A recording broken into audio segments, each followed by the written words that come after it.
係講網友，即係咧呢個近日喺中國嘈得好犀利，就係嗰個王星啊，因為佢係明星 sort of，咁於是咧就好多明星幫佢聲援，佢女友周圍幫佢聲援，幾日放翻翻嚟，咁於是產生咗極大嘅問題，因為同佢同期咧，佢話睇見有50個人，即係佢親眼見到被困咗喺度。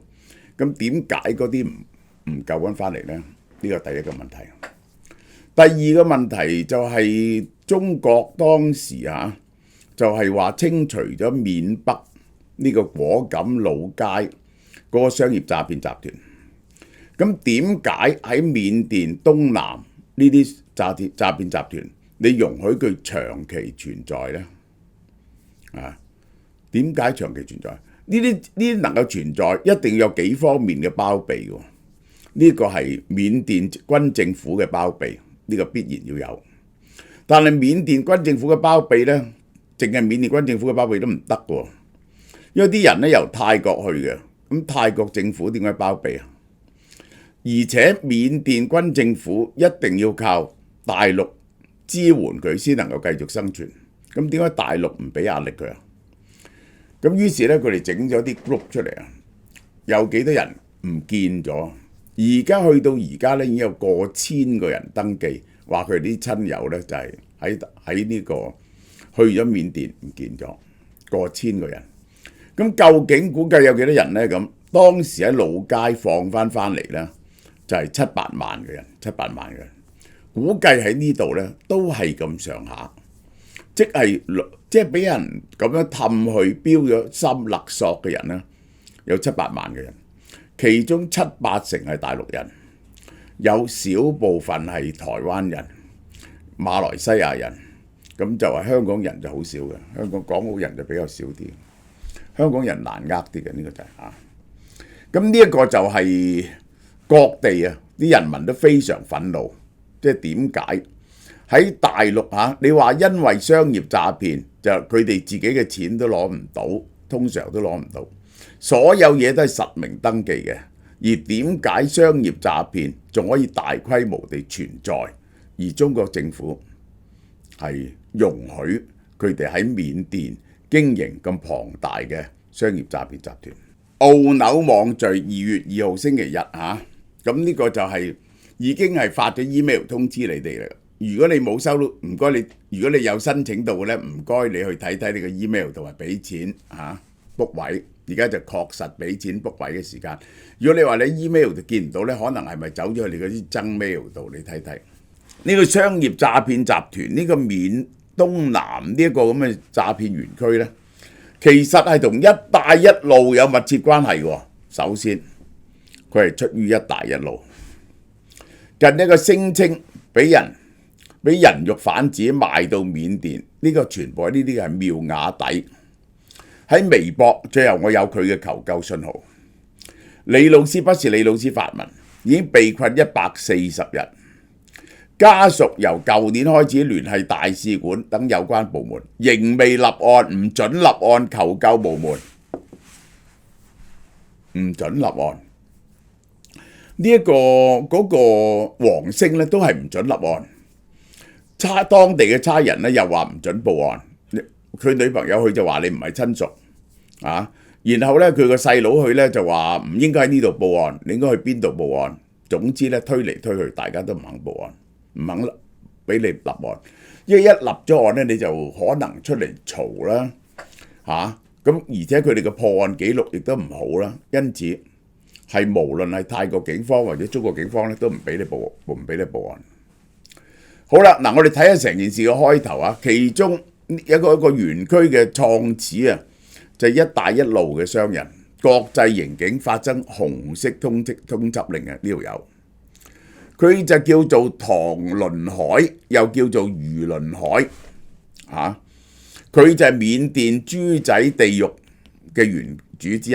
嗱，大家原呢啲人呢，原來學晒我哋廣東人，我哋廣東人呢就叫豬仔，即係賣豬仔。就係指嗰時賣去金山，即係我阿爺都係豬仔，賣去金山做勞動嘅人咧叫賣豬仔。通常咧你要借一筆錢，然後咧佢俾運費你，即係你先有錢去嗰邊，去到嗰邊咧打工就係扣你利息，扣住你人工，扣住你啲護照，即係咁咧就叫壞豬仔。泰國警方喺2022年拉咗個叫余志剛嘅柬埔寨公民，佢喺10年前就俾中國通緝，但係喺東南亞換咗身份，余倫海變咗成功華商喎。嗱，呢個係非常奇特嘅，呢個非常奇特。第一，嗱呢啲人我話俾你聽，好多呢啲人咧都係做網上賭博起家嘅。點解做網上賭博起家呢？因為咧佢哋就係好多喺邊境嗰度咧就整啲賭場，引啲中國人去賭錢。咁後來咧就發現咧，引嗰啲中國人可以越境嚟賭錢嗰啲咧唔係好有錢，點解唔整網上賭博咧？咁樣網上賭博咧係搞到幾百億一年喎，係好多錢做網上賭博。做得網上賭博咧，你知道做呢啲咁嘅呢啲詐騙咧係有幾十年歷史嘅。即係我聽過呢啲咁樣嘅電信詐騙呃人啊，香港賣廣告，即係話你阿媽又病咗，個仔又病咗，叫你寄錢嚟，呢啲咁樣嘅呃人嘅嘢咧，係做咗20-30年㗎。咁咧就通常以前咧就喺非洲啊、拉丁美洲啊，咁就揾一班中國人或者台灣人去做嘅。其實嗰陣時大部分係台灣人經營啊。於是佢哋就將呢兩樣嘢結合咗，除咗做呢個網上賭博，就開始做好多種盤。乜嘢盤呢？有種橋就係氹人哋俾錢，即係嬲人哋拍拖啦，然後叫人哋投資啦，呢啲咁樣嘅方法或者就係恐嚇你話公安啊咁樣呃你。佢哋有好多條橋去進行嘅，好多條橋去進行，分到好詳細嘅步驟去進行嘅。一年呢啲咁嘅詐騙係幾百億喎，但係好多人分嘅，好多人分嘅。呢一個佢係做非法線上賭博，2017年變咗柬埔寨公民，化名為余倫海、唐倫海，做柬埔寨中國商會會長，好唔好笑啊？呢個係咁，呢個好肯定，佢首先就喺做柬埔寨開賭，就同柬埔寨政府勾結得好嚴重啦。呢個就係柬埔寨政府乜都得噶啦。網上流傳啊，呢一個詐騙園區好大，我睇過有佢原來咧距離泰國邊境呢條好細嘅河嘅啫。佢哋用航拍機拍到，哇！規模大到不得了，仲有呢啲園區咧，仲有好多新樓喺度起緊，好多工程喺度做緊喎，唔係執緊喎，係做緊喎，擴張緊喎。一群被騙嘅緬甸家屬1月初喺雲南省求助，佢哋走去求助，佢哋去求助，官方冇理，仲捉人。點解啊？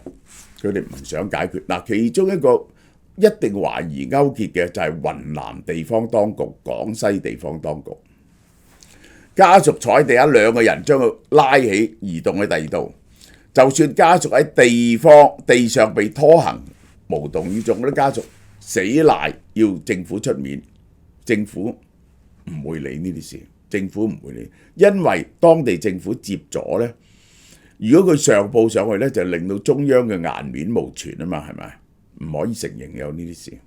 但係我係問點解呢個你唔去趕盡佢呢？既然喺緬北趕盡佢啦，喺緬東南點解你唔趕盡佢呢？呢個係好啦，我哋睇睇呢個係成件事啊！呢一個緬甸呢個妙亞底 KK 電詐騙園區同一帶一路嘅關係。緬甸妙亞底 KK 電詐園區最初係中國一帶一路嘅投資項目，投資咗3.5億美金。後來因為國際媒體關注，中國咧就賣咗出嚟。開頭咧原本就話呢個係愛嚟發展呢個工業嘅。好啦，呢個詐騙頭目余志剛呢條友後來改名啊，改咗好多名，余志剛就改做余倫海、唐倫海。呢個余志剛係湖南邵陽人，因為網絡賭博致富，俾公安通緝。公安通緝啊！2016年喺菲律賓俾中共國安招募成為間諜，利用佢。好明顯啦，國安就利用呢啲人做好多 dirty work。嗱，舉個例，有啲貪官啊，或者有啲非法集資嘅人去嗰度，就叫佢幫手刮出嚟啊，拉佢翻嚟啊之類啲咁嘢啦。2017、2019年、2016被通緝，2017年可以自由進出中國喎，成為愛國華僑啊，參加一帶一路啊。最離譜嘅就係2018年竟然出席習近平嘅菲律賓國宴，拍攝晚宴影片，顯示佢係受到菲律賓嘅中國大使館高度接納嘅人。好啦，呢一個係話呢個緬甸呢個詐騙園區咧係割腎嘅，由中國僑聯名下嘅亞太經濟特區入邊有培訓區、生活區、辦公室、倉庫、行政管理操作、培訓、居住、策劃、管理更多犯法罪行。KK 園區係人口販賣鏈條嘅終點。嗱，佢咁嘅，佢拉咗人去咧就訓練你去詐騙。如果你交到數嘅，佢咪叫你不停詐騙咯。咁你就詐騙唔到嗰啲咧，唔識做嗰啲咧，就將你賣俾第二個，就平啲賣俾第二個。咁嗰啲人咧又逼你去做詐騙，用一種更殘酷嘅方法。咁如果你又唔得咧，佢又賣俾下一個，一層層賣落去，賣到最後一個冇得賣啦。咁啊點咧？就係兩個辦法，一個咧就叫你嘅家人攞錢嚟贖，攞翻個本賺啲錢。如果唔係咧，就睇下你配唔配到對咯。配對就拎你嘅器官嚟賣咯。好多器官有啲我諗係走去廣州嘅，有啲就去咗阿聯酋呢啲器官賣器官，作出呢個 DNA 配對。KK 園區咧係終點站嚟㗎。如果受害者唔識做生意，就會轉賣，最後抹摘器官。水溝谷村距離20公里嘅水溝屋村係犯罪窩點，非法賭博、網路詐騙、人口販賣極為猖獗。呢個就係余進光喺2017、2019自由出入中國，話國安幫助佢參加一帶一路，成為雜誌封面，犀唔犀利啊？呢個係身為湖南邵陽人，佢就係呢個余志剛，就係呢個緬甸中國投資貿易簽約儀式，佢企喺 C 位度，緊唔緊要啊？呢個係中國僑聯聯合會係經國務院批准、民政部註冊中國僑聯主管嘅正式嘅僑務組織。呢個係呢個係軍閥喎，呢邊呢個係軍閥，呢邊呢個係軍閥。好啦，2018年佢企喺呢度，係參加習近平出席嘅菲律賓國宴，佢親手拍攝咗晚宴照片。呢個就係佢當日在場。呢個係2022年西安建工副總經理、中央政協委員趙紅兵進入咗呢個亞太集團，兼任亞太國際控股集團公司監事長。呢個西安建工嘅副總經理，又一呢個馬東尼做亞太國際控股集團副總經理、董事局理事。呢兩個人佢喺曼谷終於俾人哋拉咗，呢兩個人消失咗。本來佢哋想去接收間公司嘅，呢個就係好啦。余志剛呢個就係亞太新城想接管亞太新城。亞太新城有乜嘢呢？係同中國國有企業、準政府機構、商業協會合作。呢個就係喺緬甸同泰國邊境嘅水溝谷起咗第二個區域出嚟。2014年因為金融犯罪被通緝，聽講話喺菲律賓賭錢贏咗1億美金，經營賭博咁樣。2019年又用一帶一路大規模宣傳亞太新城，其實就係非法賭場同網絡賭博。2020年成立委員會調查水溝谷呢一個緬甸民盟政府，呢個緬甸民主政府緬甸民主政府，所以佢就係被通緝。呢個係個專案被強制封閉，泰國切斷跨境電力，中國同呢個項目，所以佢被拉。但係結果呢，而家又恢復翻晒，即係呢，佢被拉之後呢，嗰個項目嘅控制權呢，入咗第二幫人入手上，嗰幫人又搞得掂晒呢三方面，包括咗緬甸當地嘅軍閥、泰國政府唔好做價量，同埋中國政府繼續供應水電，同埋唔係俾好大嘅壓力呢個緬甸軍方要佢執咗，於是個生意就可以繼續，一定係賄賂咗好多人。2021年政變之後呢，立即重啟。嗱，民盟政府點解要推翻呢？其中一個理由就喺呢度，佢哋真係唔可以見到呢啲嘢存在。余志剛喺泰國、緬甸拓展勢力，喺曼谷美索機場設立辦事處。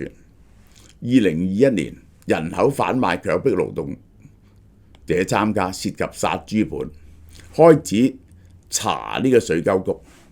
2022年泰國警方逮捕余志剛，佢哋中國得唔得要拉余志剛，但拉余志剛係拉咗余志剛，余志剛呢就俾人哋充公咗啲財產，就由第二啲人接手做，而嗰啲人一定係同國安有關係嘅。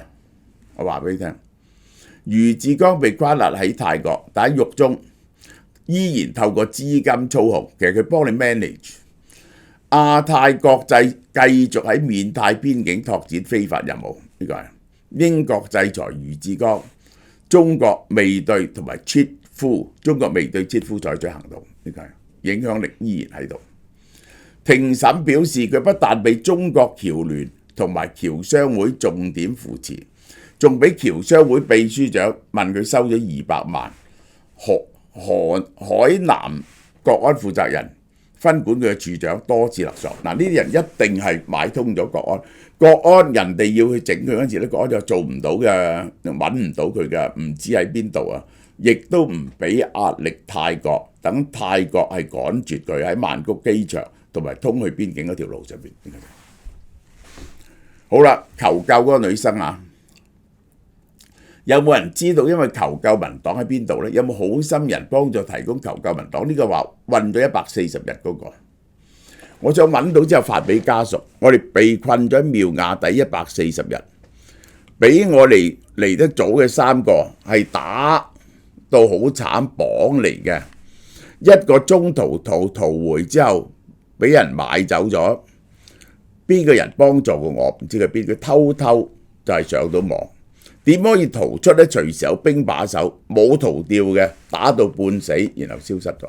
嗱，我哋睇睇佢嘅陳情啊。普通人嘅遭遇，我唔係黃星呢啲嘅明星，我都希望有人睇到。我係為呢啲人呼聲。中國政府係徹底嘅不負責任，點解唔趕住佢？呢個係 within 中國政府嘅能力，而反而喺國內騷擾民眾反詐騙集團，同朋友一齊喺泰國被賣去苗亞底呢個鬼地方4個幾月，朋友喺國內一直係食預防抑鬱嘅藥，2021年生 cancer 被藥控制。我從來冇放棄向外界求助，聯繫到家屬，家屬第一時間主動一報警。前2年媽咪生個大病搶救翻嚟，而家未好翻。我突然聯繫唔上，聽講屋企好多人咧，好多時喺度喊，130幾日，日日夜夜。我姨媽每天晚上等我半夜，就為咗等我報一句平安。大家可以網度聯絡到啊，喺微信呢咁嘢。剛開始嘅時候向邊個求助都冇音訊，周圍話俾政府聽，話俾警察聽都冇用。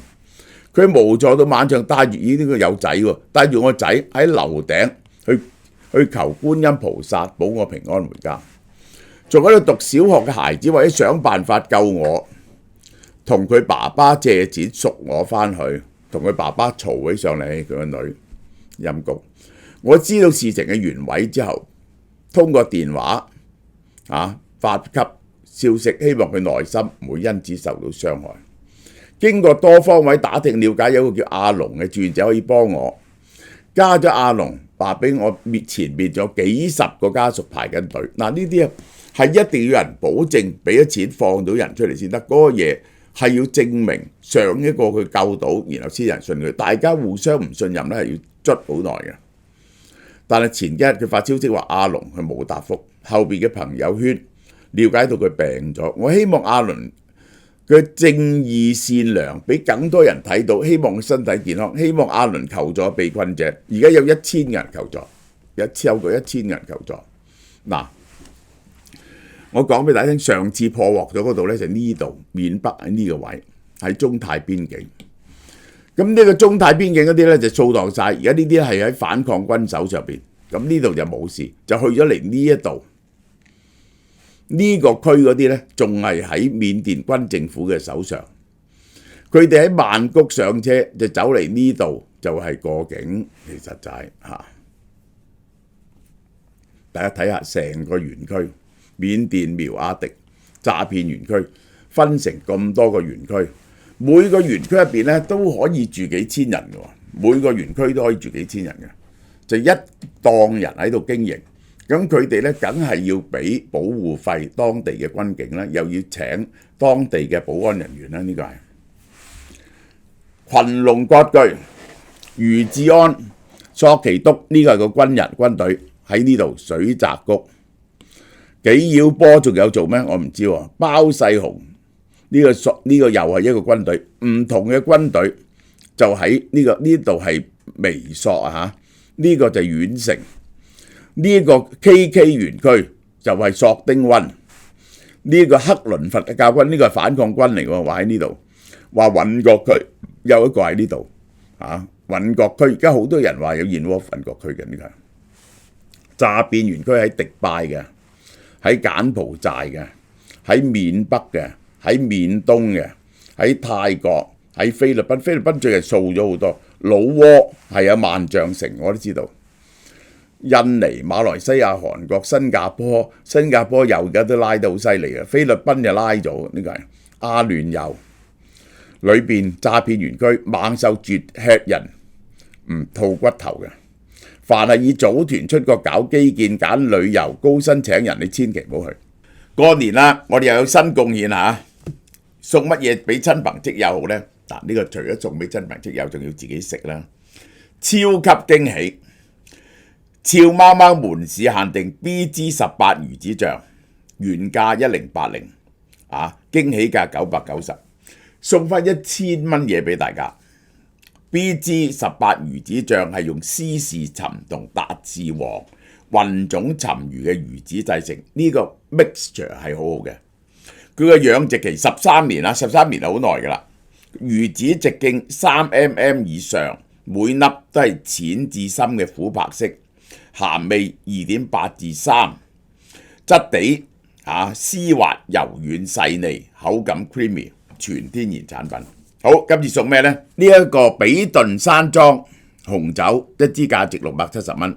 法國波爾多紅酒靚酒區，比頓山莊紅酒200年歷史。呢一個2018嘅混合葡萄紅酒係赤霞珠同品麗珠兩種葡萄同主葡萄梅洛做成嘅個紅酒，紅寶石顏色，呢一個香氣成熟嘅水果味同烤橡木桶嘅幽香，口感豐富，非常厚實，入口有黑加侖子、布冧同黑朱古力嘅味道。再送乜嘢？日本兵庫縣雙生生蠔，哇！愛嚟送呢一個。送呢個同埋魚子醬一齊食真係好啦，200g 價值99蚊。仲有日本岩手縣奧鹿牛 A5 火鍋片BMS 7至8 200g 價值208蚊。仲有韓國 High Rim 香酥雞塊480g 價值59蚊。送完即止呢個咁抵嘅嘢，賣990蚊魚子醬，送翻1000蚊嘢俾你，呢個係只限門市，過年賣大包唔緊要，個個開心嘅年。